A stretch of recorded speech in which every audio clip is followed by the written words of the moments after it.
रे ग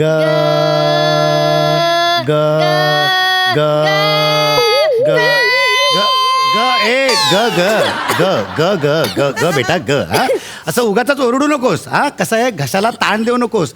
हे जे स्वरयंत्र असतं ना ते गायकाचं शस्त्र असतं, त्याच्यावर ताण नाही द्यायचा. ते सगळं असं जपून ठेवायचं हा. जपून म्हणजे घसा असा आवळायचा नाही बेटा हा. त्याच्यासाठी काय करायचं आपण, तेलकट तुपकट खायचं नाही हा, बर्फाचं पाणी प्यायचं नाही. ठीक आहे, ये ये लिहिलंच बरं, ये सा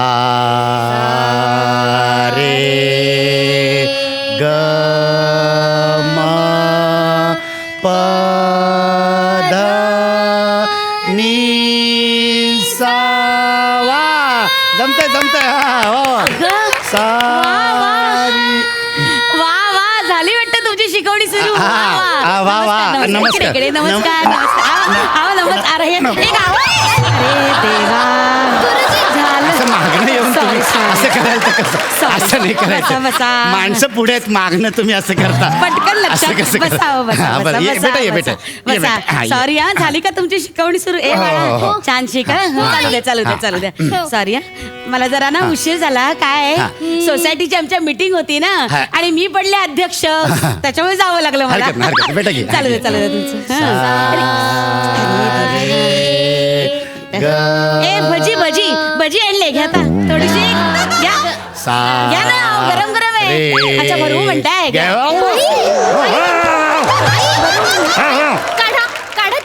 अगं तेच आई नाही, भरो असं म्हणाले. अहो नाही हो, मी नंतर खातो असं म्हटलं. नंतर असं म्हटलं. आई गुरुजींना आणि मला हे भजी बिजी नको देऊ आई. अगं आई, आपलं हे स्वरयंत्र असतं ना तेच आपलं शस्त्र असतं आई. आणि तेलकट तुपट वर्ज करायचं असतं आई. झालं. एक कोणा गाढवानी सांगितलं तुला हे? असं काही नसतं. काही असतं का? नाही ताई, कसं असतं की ते तेलकट तुपकट खाल्लं ना की घशाला जरा त्रास होतो. डोंबल्याचा कसला त्रास? काही उगाच असं काही नाही हो. मग गुरुजी आज काय शिकवलं लेकीला? बेटा आईला सा लावून दाखवा. सा सा सा. वा वा. त्यांच्यासारखे खा ना, त्यांच्यासारखे खा. गा त्यांच्यासारखे गा. चुकतेस तू मारीन आता. त्यांच्यासारखं आई त्यांच्यासारखं गाणं ते वेगळं गाता येत. त्यांच्यासारखं गुरुजींनी असंच शिकवलंय मला. ताई बरी गाते ती. आपल्याला बरं गाऊन चालणार नाही. माझी लेक उत्कृष्टच गायला हवी, सुंदर गायला हवी. गाणं त्यांच्यासारखं लावा जरा. साला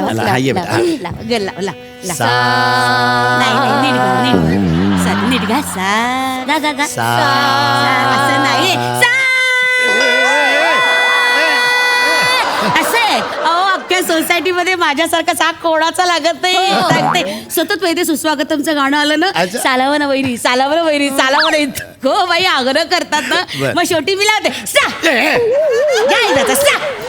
बघा ताई, असं नाही भॉक करताय ना माणसाला म्हणजे समोरला सांगायचं. असं नाही करायचं. काय माणसाला समोरच्या असं लपायला वेळ मिळायला पाहिजे ना. नाही बरोबर आहे, वेळ तर मिळायलाच हवा. वेळ वाया घालवायचा नाही. आता पण आपण गप्पा मारत बसतोय, किती वेळ वाया जातोय. मी तुला काय शिकवलंय? वेळ वाया घालवायचा नाही. हे बघ, वेळ वाया घालवायचा नाही, त्याचा उपयोग करून घ्यायचा. तुम्हाला सांगते, दुपारी गदडी झोपते, मग मी उठवलं परवा, म्हटलं उठ, झोपायचं नाही. वेळ वाया घालवायचं नाही, झोपणार. अर्ध्या तासात तुम्हाला सांगते, अर्ध्या तासात तिला पटकशी मिमिक्री शिकून टाकली. तुम्ही मिमिक्री शिकवली? हो. आता भारीच कलाकार आहेत तुमच्या. काय आता स्वतःच कौतुक काय करायचं, पण येते बाई. या बेटा, ये गायला. दाखव ना गुरुजींना मिमिक्री करून. बघ, संधी मिळाली ना की सोडायची नाही, पटकन दाखवायचं. चालेल, मी करून दाखवते. आता बघा, पाणी हवंय. थांब एक मिनिट बेटा, मला ठसका नाना पाटेकर ते. आधीच कशात सांगितलं तरी ओळखलं असतं ना वेडी. ऐका ये हिंदू का खून है, ये मुसलमान का खून है, इन दोनों को मिला दिया आप पहचान ना हिंदू का खून कौन सा है, मुसलमान का खून कौन सा है. आई आता बाबू भैया, बाबू भैया, तो मुझे भूल जाओया हो नहीं सकता, मैं तुम्हें भूल जाऊंगा, खाना नहीं लूंगी, बाबू भैया. असं शिकवलंय मी तुला, असं शिकवलंय का? कसं सांगितलंय सुंदर शेट्टी? हे बाबू भैया नाहीये ते अंजलि, अंजलि तुम किसी और की हो सकती है, होने दे दो. ताई, ताई, ओ ताई, ओ ताई, ओ ताई, ताई, ताई. नाही नाही काय आहे, बरोबर आहे. पण तुमच्या आता ही मिमिक्री ऐकत होतो ना, तर कुठेतरी एक वाचलेलं वाक्य मला आठवलं. कला ही अंगात असावी लागते, नाहीतर त्यांची नकला होतं. Thank you thank you. आई आता बेडूक नको बेडूक नको. आई बेडूक बेडकाचा हा खूप गुरुजी भारी करते आई आवाज. नीट कान देऊ नये का?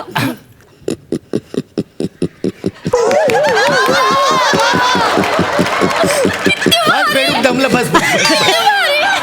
आई किती भारी आहे, तू माहितीये तुला? काही नाही हो, आतमध्ये शोकेस भरून ठेवलंय. बेडकांनी नाही मग ट्रॉफ्या ठेवलाय तो. हा असला आवाज काढून तुम्हाला ट्रॉफ्या मिळाल्यात? नाही, त्या 2 एखाद दुसऱ्या लहानपणी मिळाल्यात, हा. बाकीच्या सगळ्यांना विकत घेतलंय. काय शोकेस रिकामच होतं, म्हटलं काहीतरी भरायला हवं म्हणून ट्रॉफी आणल्या, विकत ठेवल्या छान सजवून. थांबा मी मस्तपैकी दाखवते त्यांना. हा. बस बस. ए बेटा इकडे इकडे हे बघ. ए बेटा, आईकडे लक्ष देऊ नकोस. विकत घेतलेल्या ट्रॉफ्या हे जर कलाकाराचं लक्षण असतं ना, तो दुकानदार आहे ना ट्रॉफीवाला, तो सर्वोत्कृष्ट कलाकार ठरला असता, कळलं का? त्यामुळे असं काही नसतं. आणि ट्रॉफ्या विकत घ्यायच्या नसतात, त्या अशा कमवायच्या असतात. पण गुरुजी, माझ्या आईने तर खूप सगळ्या ट्रॉफी विकत घेतल्यात माहितीये का? आणि त्याच्यावर तर स्वतःचं नाव पण हो लिहिलंय, का? आणि 2-3 ट्रॉफीवर माझं पण नाव लिहिलंय. अरे देवा. बेटा, लेबलवर नाव लिहिणं सोपं असतं, पण नावाचं लेबल करण्यासाठी वर्षोनवर्ष घासावी लागते. काय बरं, हे बघ यांना विचार, काय रे बरोबर ना रे? मग कसलं भारी बोललात गुरुजी. म्हणजे? लिहूनच घेते, थांबा मी हा, आता. लिहून घेतो, हा. वर्षानुवर्ष घासावी लागते. नाही नाही, ए बेटा, ए बेटा,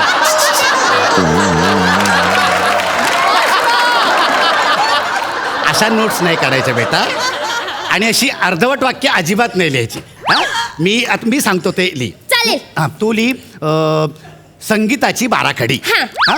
सप्तसूर. हे बघ. संगीताची 12 सा रे ग म प ध नि सा.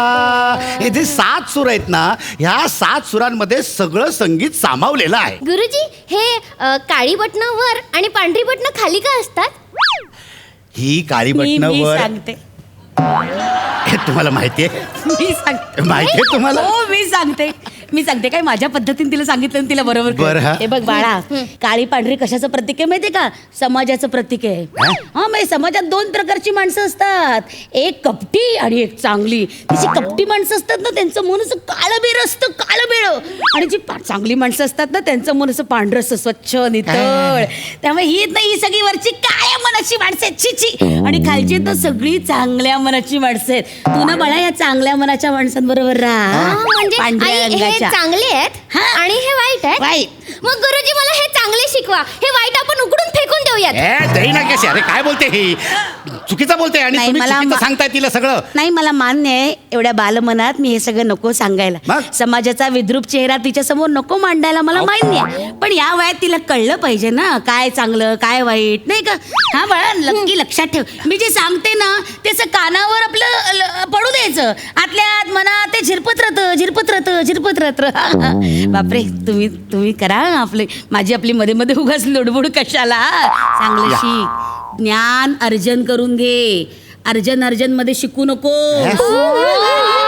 कसलं भारी बोलली आई, मी लिहूनच घेते. लिहून घ्या, व्यवस्थित सगळं लिहून घ्या बाळा, मी आले. ए बेटा, पहिले ह्या वहीला काडी लावून टाक. हा? जे काही सांगितलंय ना,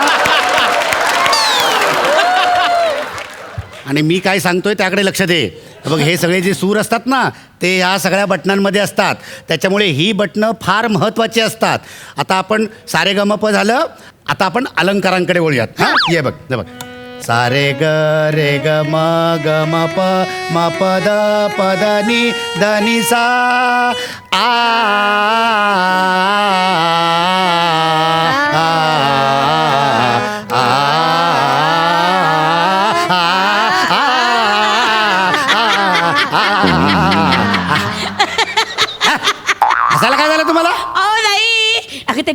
बनसोडे नाही का आपले, ते नाही का गिझरचा त्यांना शॉक लागला ते मध्ये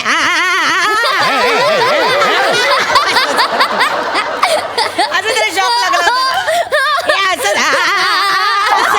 अहो काय बोलताय हो, तो शॉक वेगळा, मी काय शिकवतोय तुम्ही काय सांगताय. मी काय म्हणते, हे आलापी राहू देऊ, ते मी घेते करून, ते अगदी सोपं आहे बाळा. गुरुजी गेले ना घरी, आपण काय करूया, फ्रीजच्या पुढ्यात उभं राहूया. फ्रीज उघडला की कसा आवाज काढतेस तू, हा ताई हुच्या म्हणजे आ कर,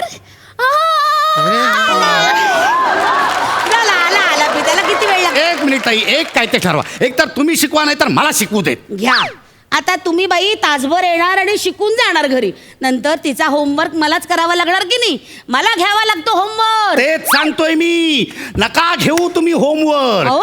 अहो मुलांमध्ये कलागुण हे असतातच, ते जोपासायचे असतात, त्याचं संवर्धन करायचं असतं.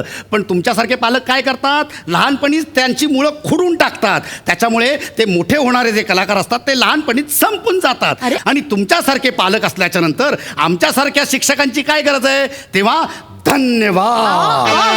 का तुमची ऐका